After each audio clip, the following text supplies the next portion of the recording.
नमस्कार दर्शकवृन्द, हामी धौलागिरी संवादमा जुड्छौँ। धौलागिरी संवादमा हामीले विभिन्न क्षेत्रका व्यक्तित्वसँग कुराकानी गर्छौँ। दर्शकवृन्द, आजको यो धौलागिरी संवादमा हामी बागलुङदेखि हाम्रो स्टुडियोदेखि अलि बाहिर निस्केका छौँ। यति बेला हामी म्याग्दी जिल्लाको अन्नपूर्ण गाउँपालिकामा आइपुगेका छौँ र यति बेला अन्नपूर्ण गाउँपालिकाको गाउँ कार्यपालिकाको कार्यालयमा रहेका छौँ। आजको कार्यक्रममा नवनिर्वाचित हुनुहुन्छ गाउँपालिकाका अध्यक्ष भारत कुमार पुन। उहाँसँग के छ, के योजनाका साथ आउनु भएको छ र समग्रमा विशेष गरेर हामीले कृषि, शिक्षा, पर्यटन पूर्वाधारमा के योजना छन् र गाउँवासीलाई विशेष गरी गाउँपालिकावासीहरूको लागि के खुसीका कुराहरू छन्, उहाँसँग हामी कुराकानी गर्ने जमर्को गर्छौँ। र आजको यो मेरो कार्यक्रममा क्यामेरा पर्सन हुनुहुन्छ हाम्रो म्याग्दी संवाददाता प्रताप बानी हुनुहुन्छ। हामी अब कुराकानीको क्रममा जोड्छौँ अन्नपूर्ण गाउँपालिकाका अध्यक्ष भारत कुमार पुनसँग समग्र गाउँपालिकाका कुरा आजको कार्यक्रममा हामीले गर्छौँ। अध्यक्षज्यू, यहाँहरू सबैलाई नमस्कार। सबैभन्दा पहिला त नवनिर्वाचित हुनुहुन्छ, अब हाम्रोतर्फ मेरो व्यक्तिगततर्फ धौलागिरी टेलिभिजनको तर्फदेखि हार्दिक बधाई। धन्यवाद। र म सर्वप्रथम धौलागिरी टेलिभिजन यहाँ अफिसमा आएर हाम्रो अन्नपूर्ण पालिका बारेमा चासो दिनुभएको छ, यसर्थ धौलागिरी टेलिभिजनलाई हार्दिक धन्यवाद दिन चाहन्छु। हजुर आरामै हुनुहुन्छ नि? हजुर एकदम ठिक छ। के छ अब गाउँपालिकावासी कतिका हारेमै छन्, कतिको खुसी छन्? एक राउन्ड त यो निर्वाचित भइसके पछाडि झन्डै विकेट पनि अलि भनौँ न, भूगोलले पनि अलि टाढा टाढा रहेको पालिका रहेको छ। कस्तो पाउनुभयो, के पाउनुभयो? सर्वप्रथम त यो अन्नपूर्णवासीहरूलाई जुन आफ्नो अमूल्य मत दिएर हाम्रो टिमलाई जिताउनु भएको छ अथवा नेकपा एमालेलाई जिताउनु भएको छ, तसर्थ म अन्नपूर्ण सम्पूर्णवासीहरूले आफ्नो अमूल्य मत दिएर हामीलाई जिताउनु भएको छ, यस मानेमा सबैलाई म धन्यवाद दिन चाहन्छु। र ठिकै छ, अन्नपूर्ण गाउँपालिका अहिले पहिलो बैठक हाम्रो बसिसकेको छ। अब कार्यपालिकाको बैठक अब छिट्टै नै प्रथम बैठक भनौँ, अब कार्यपालिकाको बैठक बसिसक्यो, गाउँसभाको तयारी भइरहेको छ। अब हामी गाउँसभा बसिसकेपछि त्यहाँ आउने कार्यक्रमहरू, आगामी वर्षमा ल्याउने सम्पूर्ण कार्यक्रमहरूको लागि आफ्नो क्षेत्रमा कर्मचारी लगायत अध्यक्ष साथीहरू आफ्नो क्षेत्रमा तयारी गर्दै हुनुहुन्छ। अहिलेलाई ठिकै छ। जस्तै भूगोलको हिसाबले, विशेष गरेर हजुरलाई भूगोलको हिसाबले यो नौलो होइन, किनकि शिक्षा क्षेत्रमा लामो समयसम्ममा यही क्षेत्र विशेष गरी यही नेराफेरामा घुम्नु भएको छ। सबै ठाउँ, सबै गाउँ, सबै वडा, सबै टोलमा पुग्नु भएको छ। अलि फरक त्यति बेला जाँदा र अहिले अलि फरक के पाउनुभयो, के देख्नु भएको छ त? हिजो म शिक्षा क्षेत्रमा शिक्षाको एउटा गाउँपालिकाको शिक्षा शाखा प्रमुख भइरहँदाखेरि त्यहाँ अलिकति चासो शिक्षा मात्रै हुन्थ्यो र विद्यालयमा पसेर शिक्षाहरूको मात्रै गुनासोहरू, शिक्षकहरूको त्यहाँको अवस्थाहरू मात्रै बुझ्ने गरिन्थ्यो भने अहिले गाउँपालिकाको अध्यक्ष भइसकेर त्यति धेरै भएको छैन। केही गाउँहरूमा विद्यालयहरूमा पुगिसकेको छु र त्यहाँ पुग्दाखेरि समग्र अहिले मलाई हिजो शिक्षा शाखामा को व्यक्ति भएको हुनाले विद्यालय पस्ने मात्रै हुन्थ्यो भने अहिले बाहिरको मान्छेहरूसँग अरू मान्छेहरू पनि सम्पर्क गर्दाखेरि यावत कुराहरू त्यहाँको मान्छेहरूको सबैभन्दा बढी त त्यहाँको मान्छेहरूको आवश्यकताहरूलाई उहाँहरूले माग गर्नुभएको छ। आवश्यकता यो भएन, ऊ भएन, यस्तो उस्तो सबै कुराहरू गर्नुहुन्छ। यसर्थ मैले अन्नपूर्णवासीहरूको निम्ति यस्ता खालका थुप्रै खालको समस्याहरू ल्याउनु भएको छ र त्यसलाई योजनामा, अहिलेको योजनाहरूमा समेट्ने प्रयास गर्नेछु। के पनि छ भने अब हामीले विगतका कार्यक्रमहरू पनि सञ्चालन गऱ्यौँ धेरै ठाउँमा, अब विभिन्न ठाउँमा गएर जनप्रतिनिधिसँग हामीले कुराकानी गऱ्यौँ। तर प्रायः जसो ठाउँमा के भने साना मसिना कार्यक्रमहरू, ठ्याक्क देखिने कार्यक्रमहरू भन्दा पनि साना मसिना कार्यक्रमहरूको लागि, मन्दिरको लागि, अब कसै साना थानहरूको लागि मात्रै कार्यक्रमहरू गर्ने, एउटा आमासम्मको भवनको लागि मात्रै गर्ने, साना काम ठुला कार्यक्रमहरू, रणनीतिक कार्यक्रमहरू ठ्याक्क गरेको जस्तो देखिँदैन। के छ, हजुरले पनि अब नजिकबाट हेर्नु भएको छ, अब यसलाई फेर्दा, यसलाई अलिक केही परिवर्तन गर्दा अलिक चुनौती छ कि सानो सानो कुरामा मात्र मान्छे खुसी हुने गरेको? एउटा पाइप 50 मिटर पाइप होइन, एउटा जालीमा मात्रै मान्छेले एकदम त्यतिमा मात्रै आफू रमाउनु गरेको मान्छेलाई यो कार्यक्रम बुझाउन, अब त्यो गाउँभरिलाई, टोलभरिलाई कार्यक्रम लानको लागि कतिको चुनौती देख्नु भएको छ? हामीसँग सीमित स्रोत साधन छ, त्यही सीमित स्रोत साधनलाई अधिकतम प्रयोग गर्नुपर्छ भन्ने सोच छ र अहिले हामी समभएका सीमित स्रोत साधनलाई नै अधिकतम प्रयोग गर्नमा हामी लागि पर्नेछौँ। र सबैभन्दा पहिलो कुरो त हिजो विगतदेखि यहाँ एउटा समस्या आइरहेको, अहिलेसम्म गाउँपालिकाको भवन निर्माण गर्न सकिरहेको छैनौँ र हामी यो सबैभन्दा पोखरे बगर एउटा भौगोलिक हिसाबले एकदमै यो कालीगण्डकी किनारमा भएको र यो क्षेत्रमा अति नै क्षति पुर्याउने भएको हुनाले हाम्रो फेरि सदरमुकाम यो अन्नपूर्ण गाउँपालिकाको सदरमुकाम नै यो पोखरे बगरमा भएको हुनाले यहाँ भवन बनाउन एकदमै गाह्रो छ र पहिलो प्राथमिकता हामी यो भवन निर्माणमा नै हामी लाग्नुपर्छ भने अन्य दोस्रो प्राथमिकता कुराहरू यो पूर्वाधारकै कुरा गर्दाखेरि अब हामीले यो भौगोलिक विकटता एकदमै विकटताहरू देखिएको हुनाले यो हामीले त्यही पालिकादेखि वडा कार्यालयसम्म कालोपत्र गर्ने हामी 5 वर्षमा अनिवार्य रूपमा हामी कालोपत्र गर्ने हामी प्रतिबद्धता गरेका छौँ। हेरौँ हामी कहाँसम्म सफल हुन्छ। र त्यति मात्र होइन, अहिले हामी हेर्दै गर्दाखेरि यो जुन हाइवे छ कालीगण्डे कोरिडोर मुक्तिनाथ पुग्ने जुन हाइवे छ त्यो हाइवेको आसपासमा सार्वजनिक शौचालयहरू एकदम नितान्त आवश्यक छ। यहाँ पर्यटकीय स्थलहरू प्रशस्त छन्, तातो पानी छ, रूपसी झरना छ, अन्धगल्छी छ, अहिले एकदम फेमस यो नार्चिङको झरना छ, तातो पानी कुण्ड, यस्तो चिजहरूमा पनि अब हामीले एउटा सार्वजनिक शौचालय नबनाएर एकदम पालिका अलिकति दुर्गन्धित जस्तो अलिकति असहाय अलिकति अव्यावहारिक देखिन्छ। त्यसले गर्दा यी क्षेत्रहरूमा हामीले सार्वजनिक टोयलेटहरू बनाउन सक्यौँ भने हाम्रो गाउँपालिका अलिकति सुन्दर हुन्छ, हराभरा हुन्छ भन्ने सोच गरिरहेको छौँ भने अर्कोतिर हामीले विगतमा यस पालिकाका महत्त्वपूर्ण व्यक्तित्वहरू मेजर टेकबहादुर पुन, नारायण सिंह पुन अनि हाम्रा सुरेश शेरपुजा, हिरालाल फगामी जस्ता व्यक्तित्वहरू चाहिँ हामीले गुमाएका छौँ, यो ठाउँबाट हामीले गुमाएका छौँ। त्यस्ता व्यक्तित्वहरूको बारेमा हरूको चाहिँ प्रतीक्षालय बनाउन सक्यौँ भने पक्कै पनि हामीले यो ठाउँमा प्रतीक्षालयहरू बनाउन सक्यौँ भने हाम्रो गाउँपालिका केही अस्तित्व अथवा केही राम्रो हुन्छ जस्तो मलाई लाग्छ। अब यो भयो पूर्वाधारमा हजुरले जोड्नु भयो, झन्डै झन्डै सबै वडाहरूमा पुग्ने कमसेकम 5 वर्षको अवधिभित्र कालोपत्रे हुने। यद्यपि भूगोल भने अलि ठुलो छ होइन, अप्ठ्यारो भूगोल पनि छ। यो पूर्वाधार भयो। अब कतिपय कार्यक्रम भइराखेका छन्, कतिपय अगाडि बढ्दै जानेछन्। अब दोस्रो विशेष गरेर अहिले बस्तीहरू खाली देखिन्छ, किनकि मान्छेहरू अब पढाउनको लागि श्रीमान बाहिर गयो, बच्चा बोकेर निजी विद्यालयमा बजारतिर, अझ विशेष र हजुरको यो क्षेत्र त अझ बेनीभन्दा पनि पोखरा जानेको सङ्ख्या बढी छ, गाउँ रित्तिसकेको छ, घर खाली भएको छ। तिनलाई रोक्न अनि विद्यालयमा राम्रो शिक्षा हुन्छ, अझ हजुर त त्यो पृष्ठभूमि पनि आउनुभएको, त्यसको लागि के छन् योजना?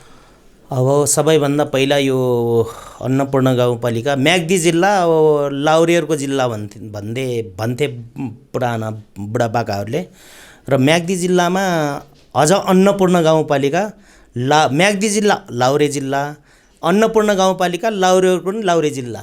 यहाँ सबैभन्दा बढी चाहिँ म्याग्दी जिल्ला लाउरे भएको ठाउँहरू, यो ठाउँ विदेश नगएका सम्भवतः घर नै छैन होला जस्तो लाग्छ।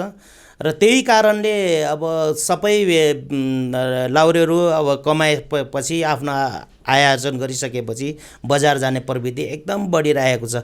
अहिले हामीले विद्यार्थी सङ्ख्या बढाउने भन्दा पनि विद्यार्थी सङ्ख्या कसरी यथावत राख्ने, भइरहेको विद्यार्थीहरूलाई कसरी यथावत राख्ने भन्नेमा एकदम ठुलो चिन्ता छ। र पहिलो कुरा हाम्रो यो शिक्षा चाहिँ एकदमै यहाँ शिक्षा विद्यालयमा शिक्षक दरबन्दी छैन एकदम। तपाईँहरूलाई थाहा छ कि आधारभूत तह 1-5 चलेका विद्यालयहरूमा जम्मा 2वटा दरबन्दी छ। 2वटा दरबन्दीले 5वटा कक्षा कोठा हेर्नु परिरहेको छ। अब उनीहरूलाई अब स्थानीय भाषा देखेर उनीहरूलाई 4वटा विषय अध्यापन गराउनु परिरहेको छ। एकदमै समस्या छ। शिक्षक दरबन्दी नभएको कारणले एउटा कक्षामा गयो अर्को कक्षा खाली हुन्छ, अर्को कक्षामा गयो अर्को कक्षा खाली हुन्छ। यसले गर्दाखेरि विद्यार्थीहरू नटिक्ने, अभिभावकहरूले नरुचाउने, यो यस्तो स्कुल खाली पढाइ नभएको देख्ने यस्तो प्रवृत्ति एकदम छ। र मलाई जहाँसम्म लाग्छ कसरी हुन्छ अब यहाँको स्रोतहरू के छन् त्यसको पहिचान पहिचान गरेर स्रोतहरूको खोजी गरेर हामीले पनि विद्यालयहरूमा निजी शिक्षक राख्न सक्यौँ, निजी रूपमा शिक्षकहरू राख्न सक्यौँ भने गाउँपालिकाले पनि केही त्यस्ता शिक्षकको दरबन्दी कायम गर्न सक्यो भने यो विद्यालयलाई भइरहेको विद्यार्थीलाई रोक्न सकिन्छ।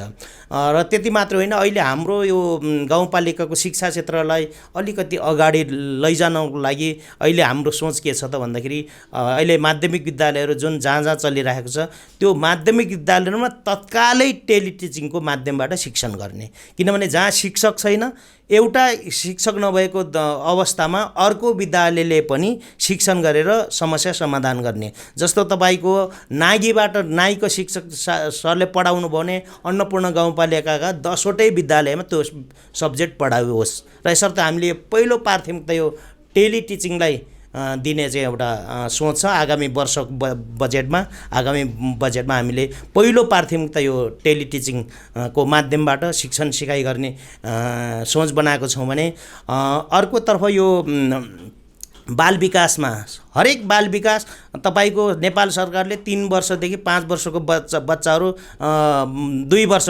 3 र 4 वर्षको उमेरसम्म बाल विकासमा बस्ने भनेको छ। तर त्यो त्यसरी बस्दै गर्दाखेरि जम्मा एउटा सहजकर्ता पनि तालिम प्राप्त छैनन्, एकदमै समस्या भएको छ। तसर्थ हामीले यो जुन बाल विकासमा पढाउने सहजकर्ताहरूलाई पनि पहिलो प्राथमिकता मन्टेन्सरीको माध्यमबाट जुन किसिमको तालिम मन्टेन्सरी पढाइ हुन्छ हो त्यस्तो किसिमको तालिम चाहिँ दिएर हामीले शिक्षण सिकाइलाई अगाडि बढाएर जग बलियो गर्न सक्यौँ भने माथिको शिक्षण सिकाइहरू अलि सजिलो हुन्छ कि राम्रो हुन्छ कि भन्ने चाहिँ सोच चाहिँ छ। हजुर, जस्तै अब उच्च शिक्षा हासिल गर्नको लागि अब यहाँ रोकिने ठाउँ छैन, झन्डै गाउँपालिकामा छैन, यहाँबाट के बेनी कि पोखरा के छ, त्यसको लागि केही गर्न सकिने अवस्था छ कि छैन? उच्च शिक्षाको लागि सबैभन्दा पहिला त अब अहिलेको हाम्रो एउटा मुक्तिमार्ग माध्यमिक विद्यालयमा एउटा क्याम्पस छ, एउटा क्याम्पस माथि चलेको छ। हाम्रो उच्च माध्यमिकको लागि यहाँ चाहिँ 6वटा विद्यालयहरूमा सञ्चालन छ। तथापि हाम्रो समस्या के हो त भन्दाखेरि पढ्यो बस्यो, खास त्यस्तो किसिमको प्राविधिक शिक्षा नभएको हुनाले अहिले मेरो सोच के छ त भन्दाखेरि जसले प्राविधिक शिक्षा लिन चाहन्छ, जस्तो तपाईँको हाम्रै प्रभावमा इलेक्ट्रिक इन्जिनियर क्लास यहाँ चलिरहेछ, बेनी जाउँ साइन्स पढ्ने प्रकाश माध्यमिक विद्यालयमा त्यो विद्यालय छ। अनि तपाईँको कृषि पढ्नको लागि किसान मावि बिममा त्यस्तो शिक्षा लिने छ। यस्ता ठाउँमा पठन पाठन गर्नको लागि गाउँपालिकाले प्रोत्साहन गर्नुपर्छ। उनीहरूलाई त्यस्तो ठाउँमा गएर छात्रवृत्ति चाहिँ दिएर हुन्छ अथवा कसरी हुन्छ प्रोत्साहन गरी त्यस्तो ठाउँमा पढाउन सकियो भने हाम्रो अन्नपूर्ण गाउँपालिकाको बच्चाहरू अलिकति प्राविधिज्ञ आत्मनिर्भर उनीहरू स्वयं केही गर्न सक्छन् कि भन्ने एउटा सोच छ। र पनि हामीले 5 वर्षको भित्र अन्नपूर्ण गाउँपालिकामा एउटा प्राविधिक शिक्षालय ल्याउने पनि हामीले प्रतिबद्धता गरेका छौँ, जहाँसम्म लाग्छ हाम्रो सफल हुन्छौँ होला। अब जोड्नुभयो लाउरेको पनि लाउरे जिल्ला र विशेष गरेर +2 पास गर्ने अनि यहाँ नबस्ने बाहिर जाने होइन, बाहिर गएर पनि नफर्कने। अर्को समस्या प्रायः जसो ठाउँमा अहिले यो बसाइसराई छ नि, बसाइसराई माइग्रेसनको कुरा छ। कस्तो छ हजुरको यो गाउँपालिकामा, कस्तो रहेछ अवस्था? हाम्रो त सम्भवतः हरेक गाउँमा पस्नुहुन्छ भने 50% बाहिर छ, बाहिर गएको छ हरेक ठाउँमा। अहिले कतिपय गाउँमा एकदमै सुनसान छ। तथापि अहिले कोभिडको कारणले धेरै मान्छे भनौँ अब 10-15% मान्छेहरू बजारबाट गाउँ फर्किएका छन्।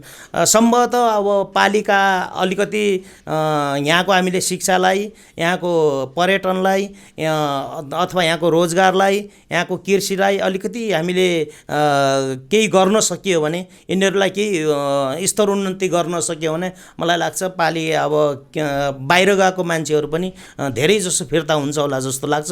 त्यही पनि यसबारे ग्यारेन्टी गर्न सकिँदैन। जस्तै अध्यक्षज्यू अब कृषिको कुरा जोड्नुभयो, सम्भावनाको हिसाबले यो क्षेत्रमा विशेष गरी के छ, के सम्भावना छ कृषिमा?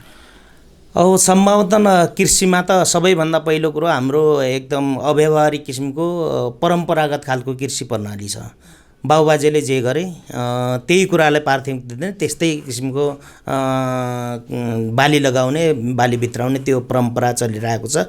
विशेष गरी उनीहरू के त एउटा व्यावसायिक भन्दा पनि आत्मनिर्भर खालको कृषि छ। र मलाई लाग्छ अब यो अन्नपूर्ण गाउँपालिकामा पनि सबैभन्दा पहिलो कुरो के गर्ने त भन्दाखेरि हामीले यो सहरी क्षेत्रमा माटो परीक्षण गर्ने। माटो परीक्षण गर्न सक्यौँ भने कुन क्षेत्रमा कुन बाली उत्पादन गर्न सकिन्छ र त्यसले कतिको फाइदा लिन्छ भन्ने कुरा पहिलो कुरा अध्ययन, माटो परीक्षणको अध्ययन गऱ्यौँ भने त्यही अनुसारको ठुल्ठुला पकेट क्षेत्रहरू अहिले हाम्रो यहाँ त्यही मैले अघि नै भनिसकेँ आत्मनिर्भर बन्ने खालको परम्परागत खालको कृषि प्रणाली छ। साँच्चै विकास गर्ने भने एउटा ठुलो क्षेत्रलाई एउटै किसिमको बालीहरू लगाएर एउटै किसिमको उत्पादन गरेर त्यसलाई चाहिँ एउटा पकेट क्षेत्र जस्तो हिजो पनि हाम्रो नभएको होइन, सुन्तला पकेट क्षेत्र भनेर यो थोरै यो दसोल्लेलाई सुन्तला पकेट क्षेत्र भनिन्छ। अनि त्यसपछि आलु पकेट क्षेत्र भनेर राम्चे अनि सिखलाई त्यस्तोलाई भनिन्छ। तर त्यतिले मात्र भएन, त्योभन्दा ठुलो एउटा ओडा नै एउटा ठुलो टोल नै ओडा नै एउटा एक किसिमको एक बाली लगाउन सक्यौँ भने र त्यसलाई व्यापार गर्न पनि सजिलो, त्यहाँको उत्पादन गर्न पनि सजिलो, त्यहाँको मान्छेहरू आत्मनिर्भर रहन पनि सजिलो। यसरी यो ठुलो पकेट क्षेत्र ठुलो एरियालाई एउटै उसको फलफुलदेखि लिएर कृषिदेखि लिएर के उत्पादन गर्न सकिन्छ त्यो उत्पादन गर्नको लागि हामीले एउटा ठुलो पकेट क्षेत्र बनाएर उत्पादन मात्रै होइन, त्यसलाई चाहिँ पहिला उत्पादन गरौँ, त्यसलाई व्यवसायिक कसरी गर्न सकिन्छ, व्यापार कसरी गर्न सकिन्छ, कहाँ कन्ट्याक्ट गरेर कहाँ पुर्याउन सकिन्छ त्यसको योजना बनाउन सक्यौँ भने हाम्रो कृषिमा पनि यहाँको अन्नपूर्णवासी चाहिँ आत्मनिर्भर हुनसक्छ। र त्यति मात्र होइन, यहाँ अब सिँचाइको समस्या छ, मलबिउको समस्याहरू हुनसक्छ, त्यसको पनि अध्ययन गरेर हामीले कसरी त्यो उत्पादन मलबिउहरू सिँचाइहरू कसरी गर्न सकिन्छ भन्ने कुरामा पनि हामीले विशेष ध्यान पुर्याउनुपर्छ। अब जोड्नु भयो, सीमित स्रोत साधन छ, इच्छा धेरै छन्, जनताका चाहना धेरै छन्। अब समृद्ध गाउँपालिका बनाउनको लागि निजी क्षेत्रलाई पक्कै पनि समन्वय गर्नुपर्छ। अझ हजुरले जोड्नुभयो ठुलो सङ्ख्या बाहिर छ, बाहिरका मान्छेको पैसा पनि छ। त्यो पैसा ल्याउनको लागि, त्यो लगानी मैत्री वातावरण बनाउनको लागि हजुरको कार्यकालमा के गर्नुहुन्छ, के भूमिका रहन्छ? अब विशेष गरी अब बाहिर गएका साथीहरू जुन ठुलो पैसा हिस्सा बाहिर छ यो कुरा हामीलाई थाहा छ।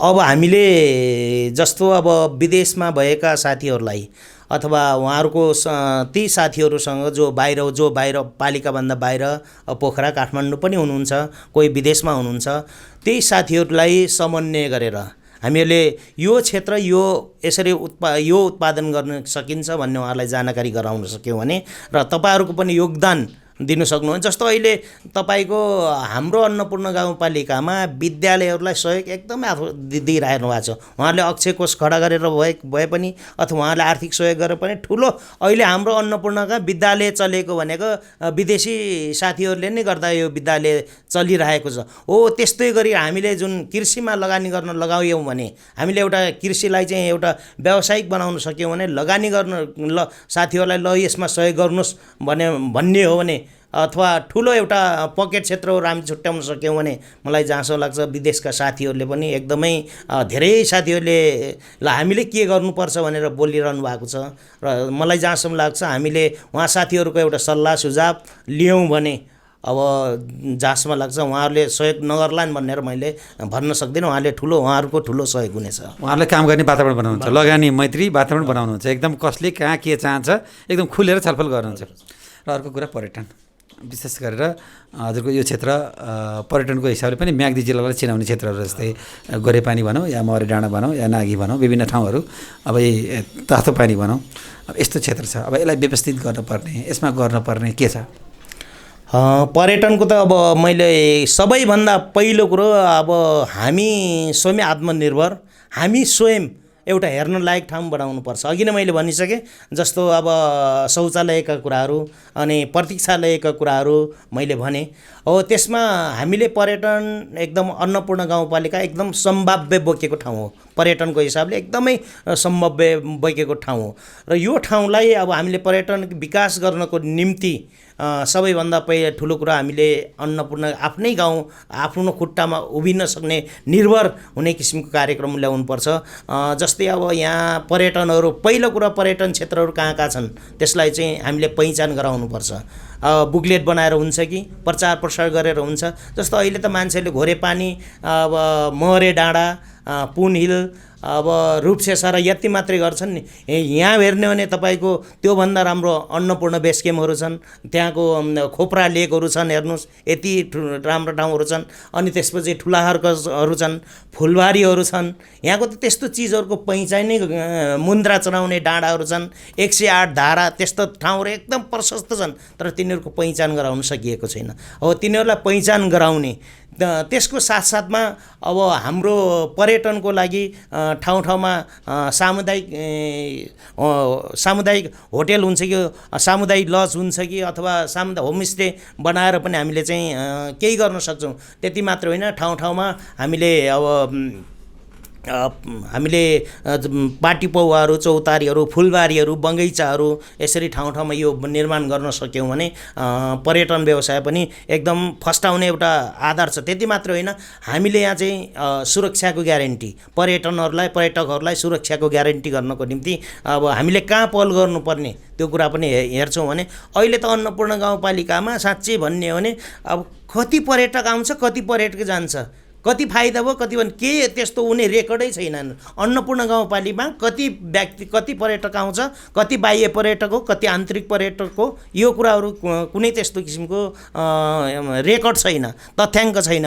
अब हामीले पनि यस्ता कुराहरूलाई पनि हामीले चाहिँ व्यवस्थापन गर्नुपर्छ, हामीले र सोच गर्नुपर्छ भन्ने कुरा चाहिँ हामीले सोचिरहेको छौँ। र अहिले हाम्रो यो पर्यटन विकासको सन्दर्भमा अब हामीले माथिल्लो निकायहरूमा यो पर्यटनको कति रोयल्टीहरू आउँछन् के छ भन्ने कुरा चाहिँ अहिले साँच्चै भन्ने नै गाउँपालिका अननोन छ, थाहा छैन। र यसले गर्दाखेरि अब हामीले पर्यटनलाई यहाँको सबैभन्दा महत्त्वपूर्ण आर्थिक अथवा यहाँको महत्त्वपूर्ण स्रोत नै पर्यटन हो, तर त्यसलाई चाहिँ व्यवस्थित गर्न सकिरहेको छैन। अब यिनै कुराहरूलाई आत्मसात गरेर हामी चाहिँ अगाडि बढ्ने चाहिँ प्रयास गर्नेछौँ। अर्को कालीगण्डकी रिभर, अझ अहिले पछाडिको समय त मनी रिभर भनिन्छ, हाइड्रो पावरहरू यति धेरै छ। तिनलाई विशेष गरेर समन्वयको पनि अब गाउँपालिकाको भूमिका हुन्छ। के छ, हजुरले के अपेक्षा गर्नुहुन्छ हाइड्रो पावरहरूबाट? समन्वयको पाटो कस्तो रहन्छ? यसबारेमा म अलिक अन्न नै छु, किनभने हाम्रो यहाँ थुप्रै अब यो कालीगण्डकी कोरिडोरमा यो कालीगण्डकीमा प्रशस्तै स्रोत छ। यहाँको बालुवा, गिटी, ढुङ्गा थुप्रै प्रशस्तै छ, तर पनि यसलाई चाहिँ हिजो विगतमा त्यो यहाँबाट त्यति आम्दानी लिन सकिरहेको छैन। यहाँ बिचमा विशेष गरी ठेकेदारहरू बिचौलियाहरू अब मनमुटाव गर्ने, चोरी गर्ने यस्तो समस्याले गर्दाखेरि मलाई त्यति राम्रो चाहिँ फाइदा लिन सकिरहेको छैन। यसबारेमा यसलाई कति व्यवस्थित गर्न हाम्रो एरियाहरू छुट्याएर यो एरियामा यसरी यो हामीले उपयोग गर्नुपर्छ भन्ने कुराको खासै हाइड्रो पावरहरू जुन हाम्रो अन्नपूर्णमा छन् तिनीहरूसँग पनि विगतमा कोअर्डिनेसन केही भएको छैन। अब उहाँहरूसँग पनि हामी कोअर्डिनेट गरेर कसरी अगाडि बढ्न सकिन्छ, कसरी प्रयोग गर्न सकिन्छ भन्ने बारेमा छलफल गर्नुपर्छ। अन्त्यमा स्वास्थ्यको अवस्था विशेष गरेर अब शिक्षा कृषिका कुरा गर्दै गर्दा स्वास्थ्यको अवस्था कस्तो रहेछ त अन्नपूर्णमा, के छ अहिले ठ्याक्क भन्दा? अहिले स्वास्थ्यको अवस्था हेर्दाखेरि अब भर्खर म पनि नयाँ नै छु, अब नयाँ भएको त्यति उ छैन। तैपनि म यहाँको स्थानीयवासी धेरै समय बसेको हुनाले मैले देखिरहेको के हो त भन्दाखेरि यहाँ पोहोरसम्म कुनै पनि थाई स्वास्थ्य कर्मचारीहरू थिएनन्। सबै करारमा काम गर्ने, 1-2 जना बाहेक सबै करारमा काम गर्ने थियो। 8वटै वडामा स्वास्थ्य चौकी छ, तर समस्या के छ त भन्दाखेरि यो भूगोलको कारणले एकदमै टाढा छरिएको वडाहरू, एकदमै टाढा छरिएको त्यस्तो ठाउँ छ। जस्तो तपाईँको म हरेक गाउँमा, हरेक वडामा ठुल्ठुला गाउँहरू टाढा छन्। जस्तो म वडा नम्बर 7 को भएको हुनाले जस्तो वडा नम्बर 7 मा एउटा जुन हिस्तान भनेर भनिन्छ, त्यहाँ चाहिँ टिकोट एउटा गाउँ छ, घराम्दी एउटा गाउँ छ, दोसल्ले अर्को गाउँ छ, रिमा अर्को गाउँ छ, औलो अर्को गाउँ छ। हेर्नुहोस्, तर त्यहाँ चाहिँ के छ त भन्दाखेरि स्वास्थ्य चौकी एउटा मात्रै छ। ती स्वास्थ्य चौकी आउन र जानको लागि कम्तीमा मान्छेहरू के त 4 घन्टादेखि 5 घन्टा लाग्छ। त्यस्तो अवस्था स्वास्थ्य उपचार दिनु भनेको एकदमै गाह्रो कुरा हो।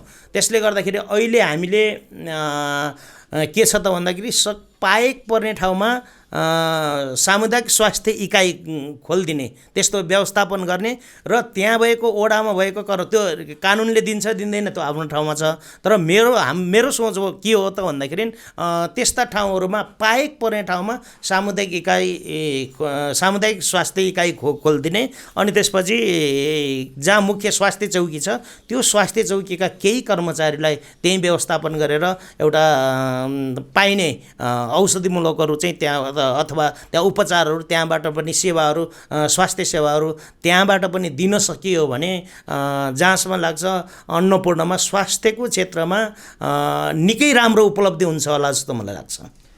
भोगुले पनि अलि विकट अब बाहिरबाट आउन पनि विशेष गरी कर्मचारीहरू अलि आउन हजुरले जोड्नु भयो। अब स्वास्थ्य चौकीहरू पनि मान्छे छ दरबन्दी छ तर आउन अलि अप्ठ्यारो मान्ने के छ कस्तो छ गाउँपालिकामा कर्मचारीहरू विशेष गरेर अब कस्तो रहेछ के कतिको अभाव रहेछ?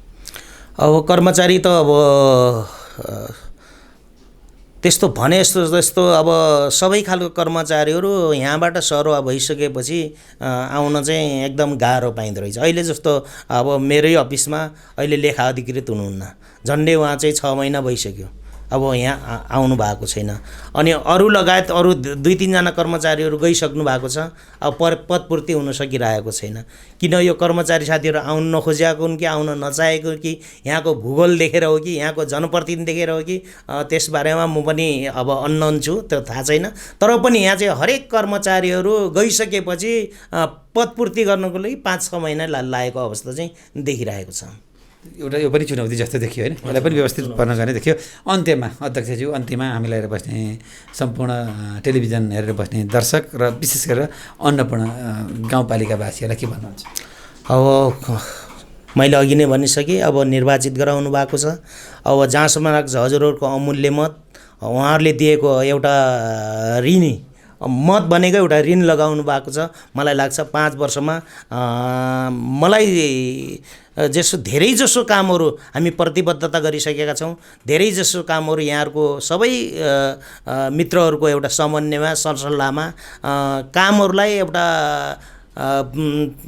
कामहरूलाई चाहिँ हामीले एकदम नियमित रूपमा एकदम पारदर्शी ढङ्गबाट हामी गर्न चाहिँ प्रयास गर्नेछौँ र जनताका धेरैजसो मागहरूलाई हामी जहाँसम्म लाग्छ अब अघि नै भनिसके हामीसँग सीमित स्रोत साधन छ तैपनि हामी अधिकतम प्रयोग गरेर सबै वडाका समस्याहरूलाई कर्मिकसँग समाधान गर्नमा हामी चाहिँ लागि पर्नेछौँ, जनताको सेवक भएर काम गर्नेछौँ।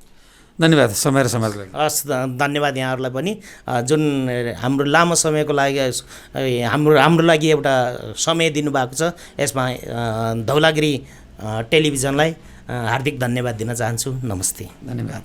नमस्कार। आराम हुनुहुन्छ? एकदम आरामै। के छ गाउँपालिकावासीहरू नि आरामै छन्? हजुर ठिकै छ। ठिकै छ हजुर। विशेष गरेर अब हजुरले हेर्ने बाटो न्यायिक राजस्व अनुगमन रहेको छ, कसरी व्यवस्थापन गर्दै हुनुहुन्छ? विशेष गरेर अब यो अनुगमनको पाटो अहिले चाहिँ एकदमै भर्खरै आइएछ। आउन बित्तिकै यो अनुगमन रोकिएर बसेको अवस्था भएको हुनाले एकदमै जताततैबाट चाहिँ अनुगमन छिटो गरिदिनु पर्यो, अनि त्यसपछि हामीलाई दिनु पर्यो, भुक्तानी दिनु पर्यो भनेर एकदमै हामीलाई चाहिँ दबाब चाहिँ आइरहेको छ। र यो चाहिँ अहिले त भर्खरै सबै कुरा चाहिँ चेन्ज गर्ने, सबै कुरा चाहिँ अब भर्खरै म्यानेज गर्नको लागि अलिक कठिनाइ भइरहेको छ। भर्खरै त हामीले चाहिँ जसरी हुन्छ अलिअलि सानोतिनो म्यानेज गरेर चाहिँ हिँड्न लागि छ होइन। त्यो हिजो पनि हामी गएर आयौँ, अनि आज जाने प्लान थियो, तर एउटा हाम्रो स्टाफको चाहिँ काम परेको हुनाले, विशेष समस्या परेको हुनाले आज गइए छैन। र अब योजनाहरू चाहिँ कतिपय एकदमै त्यहाँको स्थानीयहरूले चाहिँ थपेर पैसा थपेर एकदम राम्रो बनाएको पनि पाइयो होइन। र कतिपय चाहिँ अलिकति अलि स्तरहीन के त्यस्तो खालको गरेको पनि पाइयो। हिजो एक दिन मात्रै गएको हामी, अनि अलिकति स्तरहीन गरेको होइन, अलि विचार नपुर्याइकन गरेको होइन। अब उहाँहरूले चाहिँ जानकारी भएन कि के भयो, हाम्रो प्राविधिकहरूलाई पनि नबोलाइकन गर्नुभएछ होइन, जानकारी नदिइकन। त्यो कारणले गर्दाखेरि पनि अलिकति कतिपय ठाउँमा चाहिँ स्तरहीन अलि भएको जस्तो लाग्यो, नत्र धेरै ठाउँमा चाहिँ राम्रै काम चाहिँ भइरहेको छ होइन। र फेरि अलिकति त्योमा चाहिँ अलिकति सानो सानो के कामहरू चाहिँ सानो सानो थोरै थोरै उमा दिने, अनि त्यो पुरा नहुने के, अनि यो वर्ष चाहिँ 5 लाखको त्यतिको चाहिँ यति मात्रै बनाउने, आदि के तल घरको चाहिँ भवनको उस मात्रै बनाउने के, तल स्ल्याब के अरे के भन्छ ढलान उससम्म बनाएर जगसम्म बनाएर त्यो ठाडो हुन्छ नि पिलरसम्म गरेर त्यो छोड्ने। अर्को वर्ष फेरि माथिल्लो तलाको चाहिँ ढलान गर्ने, त्यस्तो किसिमले खण्ड खण्ड गरेर भइरहेको रहेछ। त्यो गर्दाखेरि अलिकति मलाई अलि यो उपयुक्त होइन जस्तो लागिरहेको छ होइन। त्यो थोरै थोरै के एक ठाउँमा यति त्यसो गर्दा त्यसो भएको चाहिँ अलि योजनाहरू नै अलिकति व्यवस्थित तरिकाले, पहिला योजना नै व्यवस्थित तरिकाले चाहिँ बनाउनु पर्यो, र त्यसपछि त्यही अनुसार चाहिँ अनुगमन गर्न पनि सजिलो होला जस्तो लाग्यो मलाई होइन। त्यस्तो लागेको छ र हामीले चाहिँ अनुगमन समिति बनाइसकेका छौँ अस्ति, अनि ती अनुगमन समितिले नै अनुगमन गरेर गर्ने हो। र हामीले अब कसरी हुन्छ हामीले चाहिँ गुणस्तर पनि कायम गर्ने र त्यसपछि त्यसमा कुनै किसिमको घोटालाहरू हुनबाट चाहिँ रोक्ने होइन, न्यूनीकरण गर्ने, त्यो कुराहरू चाहिँ हामीले गर्नुपर्छ। र अहिले भर्खरै त त्यो मेसो पाइसकिएको छैन। अब आउने जुन छ नि हाम्रो अर्को वर्षको उसको लागि चाहिँ हामीले अहिलेबाट चाहिँ व्यवस्थित तरिकाले चाहिँ योजनामा पनि व्यवस्थित गरेर लैजाने, अनि त्यसपछि त्यसको अनुगमन र कार्यान्वयनलाई पनि व्यवस्थित गरेर लैजाने छ हाम्रो। यो जस्तै न्यायिक समिति कस्तो, न्यायिक समिति बनाउनु भयो? न्यायिक समिति चाहिँ हाम्रो गाउँसभामा चाहिँ बनाउने कुरो छ। त्यसो भएको हुनाले न्यायिक समिति अहिले भर्खरै बनाइसकेको छैन, गाउँसभाकोमा चाहिँ हामीले बनाउँछौँ। अब छिटै गाउँसभा बोलाउने कुरो छ, तर डेट फिक्स भएको छैन, तर हामी त्यो बनाउँछौँ। र न्यायिक समितिलाई चाहिँ अहिले हाम्रो अलि व्यवस्थित भएको छैन होइन। न्यायिक समितिको के अरे जुन इजलास को जुन हल हुन्छ नि त्यो पनि बनाएको रहेछ एउटा, त्यहाँ चाहिँ ठाउँ नपुगेको कारणले गर्दा हाम्रो इन्जिनियरिङ टिम बस्ने ठाउँ नपुगेको, प्राविधिक टिम बस्ने ठाउँ नपुगेको हुनाले उहाँहरूलाई त्यहीँ राखिएको छ।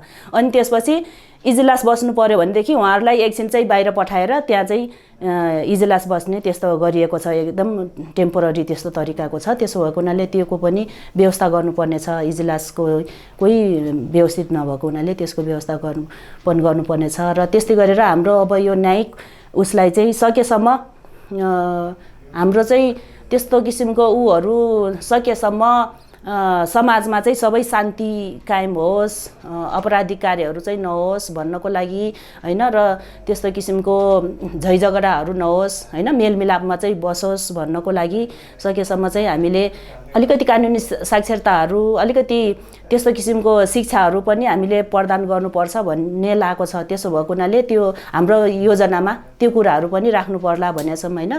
कानुनी साक्षरता र अलिकति हामी कसरी समुदायमा चाहिँ शान्तिपूर्ण तरिकाले बस्नको लागि मानव अधिकारको कुराहरू होइन, शान्तिका कुराहरू लगायतको होइन, सामाजिक समावेशीकरणका कुराहरू, लैङ्गिक विषयहरू, यस्ता विषयहरूमा पनि अलिकति चेतना जागरणको कार्यक्रमहरू होइन। अनि त्यस्तै गरेर अलिकति मानिसहरूलाई चाहिँ के अरे यो योगाहरूको माध्यमबाट पनि मानसिक शारीरिक मात्र नभएर मानसिक स्वास्थ्यमा पनि ध्यान दिनुपर्छ भन्ने चाहिँ लागेको हुनाले चाहिँ त्यो किसिमको हाम्रो कार्यक्रममा चाहिँ ल्याउनुपर्छ कि योजनामा ल्याउनुपर्छ कि भनेर सोचिरहेको छु होइन। त्यस्तो छ। खास विशेष गरेर अब हजुर त अब यस्तो क्षेत्रबाट आउनुभएको छ कि महिला बालबालिकामा पनि कामहरूको कस्तो रहेछ महिलाहरूको अवस्था? अब गाउँपालिकामा यति नजिकबाट हेर्नुभएको, अझ नजिकबाट हेर्नु पाउनु भएको छ, अहिले सुरुको समयमा हेर्दा कस्तो रहेछ अवस्था? अवस्था त हाम्रो त्यस्तो अवस्था त पुरुषको भन्दा महिलाको अवस्था धेरै नै उ नै छ, दयनीय नै छ, के अरे पछाडि नै छ। के अरे हुन त अब हामीले चाहिँ सामान्यतया अब क्षेत्री बाहुन समाजहरू दलित समाजहरूमा भन्दा यो जनजातिमा चाहिँ अलि त्यो छैन भन्ने छ र पनि त्यसको फेरि रूप मात्रै फरक हो के छनु त छ। अब महिलाहरूको अवस्था चाहिँ पुरुषहरूको भन्दा चाहिँ अलिकति विभेदका भएको हैन त्यस्तो अवस्था छ। त्यो रूपमा चाहिँ अलिकति फरक छ। हाम्रो समाज अनुसार चाहिँ रूपहरू चाहिँ केही फरक छ तर हामीमा चाहिँ विभेदको अवस्था छ अनि महिलाहरू चाहिँ दबिनु परेको अवस्था छ। महिलाहरूमाथि हिंसाको कुराहरू छ तर अलिकति रूपहरू केही फरक छ। भनेपछि कस्ता घटना आउँदा रहेछन् त अहिले केही दिन पनि भयो कस्ता के आके आएको छैन सुरु गरौँ। यहाँ हाम्रो दर्ता भइसकेको छैन। सुरुमा चाहिँ एउटा अब यो मिचिएको के जग्गा हुन्छ नि साँधको कुरा सार्वजनिक बाटो चाहिँ मिचिएर अलिकति बाटो मिचेर घर बनाउनु खोजेको र उपल्लो साइड अर्को साइडको मान्छेको चाहिँ जग्गामा चाहिँ असर पर्ने भयो भन्ने खालको आएको थियो। त्यसलाई चाहिँ मैले त्यो समिति पनि बनिसकेको छैन। त्यतिकै गएर फिल्डमै गएर त्यतिकै के उहाँहरूसँगै सरसल्लाह गरेर वार्ता गरेर त्यो चाहिँ शान्त बनाउने काम चाहिँ भयो। नमस्कार, म अन्नपूर्ण गाउँपालिकाको परम प्रसार अधिकृत सुरण प्रसाद शर्मा पौडेल। संहिता लागू भई स्थानीय तह निर्माण भइसकेपछि 74 सालमा स्थानीय तह गठन भएर जुन जननिर्वाचित प्रतिनिधिहरू आउनुभयो र उहाँहरूले शून्यबाट सेवा प्रारम्भ गर्नुभयो ताकि कानुन निर्माण भइसकेका थिएनन् र उहाँहरूले कानुन निर्माण गर्दै र अन्नपूर्ण गाउँपालिकाको समग्र विकासको लागि उहाँहरूले कामको थालनी गर्नुभयो र यसै सिलसिलामा कामको थालनी गर्ने क्रममा अन्नपूर्ण गाउँपालिकाका विविध क्षेत्रहरू जस्तै पूर्वाधार, स्वास्थ्य, कृषि, पशु, शिक्षा र गाउँपालिकाको सुशासन र पर्यटनको क्षेत्रमा विविध कार्यक्रमहरू सञ्चालन भए। त्यसैमध्ये पूर्वाधारको क्षेत्रमा महावीर हिस्तान रामचे नागी सडकको स्तरोन्नति गाउँपालिकाबाट भयो। त्यसै गरी नै घरामदी खिबाङ सडकको स्तरोन्नति भयो। 8 वडा केन्द्र जोड्ने सडकहरूमा जुन कच्ची सडकहरू थिए त्यसमा स्तरोन्नति भएर हाल 8 वडाको केन्द्रहरूमा यातायातको सुविधा रहेको छ। त्यसै गरी पूर्वाधारकै विकासको क्रममा इबिडिङबाट 20 लाखसम्मका योजनाहरू उपभोक्ता समितिबाट हुने भयो भने त्यहाँभन्दा माथिका ठेक्कापट्टाहरू इबिडिङबाट गर्न सुरु गरियो। त्यसै गरी विद्यालय र भवनहरू पनि निर्माण भए। दाना, शिखा, दोबा त्यस्तै सशक्तको बजेट भए पनि हामीले 5 बेडको दोबामा हस्पिटल निर्माण गरेका छौँ जुन त्यो अन्तिम चरणमा पुगेको छ। त्यसै गरी भूकम्पबाट प्रभावित लाभग्राहीहरूको घर निर्माण पनि स्थानीय तह यद्यपि भुक्तानी पूर्वाधार कार्यालयबाट भए तापनि गाउँपालिकाको अनुगमनमा त्यस्ता लाभग्राहीका घरहरू पनि निर्माण भए। त्यसै गरी सुरक्षित नागरिक आवासतिर पनि खर्को छाना विस्थापन गर्नको लागि गाउँपालिकाबाट त्यसको बजेट खर्च गर्ने काम भयो। त्यसै गरी नै हाम्रो रामचेमा अहिले 1 करोडको ठेक्का लगाएर वडा कार्यालय भवन निर्माणाधीन अवस्थामा छ जुन सम्पन्न हुने अवस्थामा रहेको छ। त्यस्तै गरी स्वास्थ्य क्षेत्रतर्फ पनि गाउँपालिकाले सङ्घीय बजेट अनुसारका कार्यक्रमको अलावा गाउँपालिकाबाट पनि स्वास्थ्यको क्षेत्रमा पनि कामहरू गरेको अवस्था छ। यही पहिलो जननिर्वाचितहरूको कार्यकालमा विश्वव्यापी रूपमा जुन कोभिडको सुरुवात भयो त्यसको व्यवस्था पनि अन्नपूर्ण गाउँपालिकाले अस्थायी कोभिड हस्पिटल निर्माण गरेर त्यसको व्यवस्थापन गर्यो र नागरिकहरूको जीवजन सुरक्षा गर्न एक हदसम्म अन्नपूर्ण गाउँपालिका अग्रिम स्थान भन्ने रह्यो। त्यसै गरी 8 वटा स्वास्थ्य चौकीहरूबाट निःशुल्क रूपमा स्वास्थ्य सेवा प्रदान गरिरहेको छ। त्यस्तै 2 वटा सामुदायिक इकाइ केन्द्रहरूबाट पनि स्वास्थ्य सेवा दिएको अवस्था छ। कृषि क्षेत्रतर्फ पनि सुन्तला पकेट, आलु पकेट अनि लागू गरिएको छ भनेदेखि कृषकहरूलाई बिउ, बिजन, कृषि औजार आदि वितरण गरिएको अवस्था छ। त्यसै गरी खनजोत गर्नको लागि मिनी टेलरहरू अनि कुटानी पिसानीको लागि मिलहरू पनि वितरण गरेको अवस्था छ भनेदेखि हाल चालु आर्थिक वर्षमा चौरी पकेट पनि हामीले 20 लाखको लागू गरेर भुक्तानी दिइसकेको अवस्था छ। त्यसै गरी पशुतर्फ उन्न जातका बोयर बोकाहरू वितरण, बाख्रा पकेट क्षेत्र विस्तार पनि अन्नपूर्ण गाउँपालिकाले यही अवधिमा नै गरेको अवस्था छ। त्यसै गरी नै शिक्षा क्षेत्रतर्फ मूल रूपमा स्थानीय तहमा स्थानीय पाठ्यक्रम निर्माण गरेर लागू गरिएको छ भनेदेखि 1 देखि 2 सम्मको लागि पाठ्य पुस्तक तयार गरी सोही पाठ्य पुस्तकबाट अहिले विद्यार्थीहरूले पढिरहेको अवस्था छ। त्यसै गरी शिक्षकहरूको दरबन्दी मिलान गरिएको अवस्था छ भनेदेखि कतिपय विद्यालयहरूलाई विद्यालय मर्ज गरेर पाएक पर्ने ठाउँमा मर्ज गरेको पनि अवस्था छ। त्यसै गरी नै अन्नपूर्ण गाउँपालिका एउटा पर्यटनको सम्भावना भएको गाउँपालिका हो र यो अन्नपूर्ण गाउँपालिकामा विभिन्न कुण्ड, तातो पानीका कुण्डहरू, झरनाहरू, त्यसपछि गएर घोरेपानी, पुनिल, मोरे डाँडा जस्ता पर्यटकीय सम्भावना बोकेका क्षेत्रहरू रहेका छन्। सोही क्षेत्रहरूको डिपिआर तयार गर्ने काम कतिपय सुरु गरे कुण्डहरूको र झरनाहरूको विगत आवमा नै हामीले डिपिआर तयारी गरिसकेका छौँ भनेदेखि अहिले मोर डाँडा, पुनिलको हामीले डिपिआर तयारीको चरणमा छौँ। अब त्यो अन्तिम चरणमा पुगिसकेको अवस्था छ।